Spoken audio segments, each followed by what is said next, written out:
Il-qorti preżeduta mill-Maġistrat Rachel Montebello ċaħtet mill-ġdid it-talba tat-tifisa għal ħelsien mill-arrest tal-allegat kompliċi fl-assassinju tal-ġurnalista Daphne Caruana Galizia, Jorgen Fenech. Dan war li d-deputat Avukat Ġenerali Philip Galea Farrugia ikkonferma li l-investigazzjonijiet u l-inkjesta maġisterjali dwar dan l-assassinju għadhom mhux konklużi, tant li konferma li mhux kulħadd ressa quddiem il-ġustizzja brabta ma' dan il-każ. Fost l-oġġezzjonijiet imresqa kontra l-libertà provizorja kien hemm il-biża' li Fenech ibabas l-evidenza u l-biża' li jaħrab mill-pajjiż.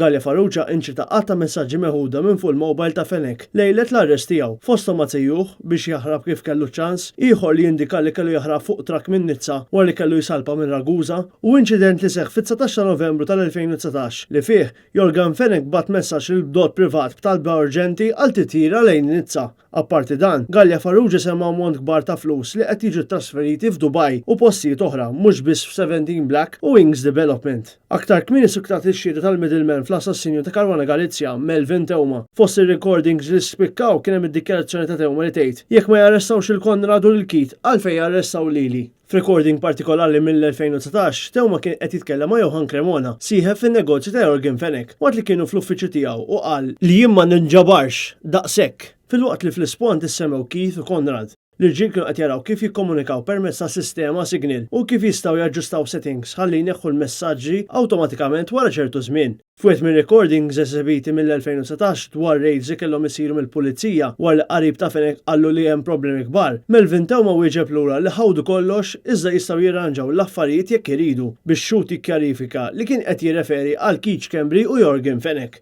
Melvin Teuma jelabora li kien hemm żewġ komplotti biex jiġi arrestat u għalhekk kienu qed jinterċettawlu t-telefonati. Fil-waqt li Fenech beda jseraħlu rasu li mhux se jarrestawh, Johan Cremona qallu mod ieħor u meta mistoqsi minn Keith Arno jekk kellux is-saħħa wara li ħassu ċert li mhux se jiġi arrestat, Teuma wieġeb li ma kellux saħħa iżda kien ħadd ieħor li seraħlu rasu. Ix-xhud tant kien lest jikxef kollox li Cremona qallu li jekk jinġabar anke jekk jiksuh bil-liri xorta kien lest jikxef. Kien hemm żmien li kien lest imur jikxef kollox ma' Arno, imbagħad Jorgen Fenech kien jikkalmah billi seraħlu rasu. Bi Cremona jbeżżaw li kien se jispara f'saqajh jekk kien se jagħmel dan u ħadd ieħor qalu li kien se jispiċċa l-ħabs għal dejjem. Mistoqsi għalfejn implika li Keith Schembri, Melvin Teuma qal li prova jaffiċinah darbtej, darba senniħ barra Kastilja u darba oħra prova jiltaqa' ma' Kenneth Camilleri u Chimbwich, iżda ma rnexxilux. Dan sabiex jgħidlu kollox dwar l-assassinju u l-flus u kien f'dan il-punt li Jorgen Fenech ma baqax iwieġeb it-telefonati tiegħu.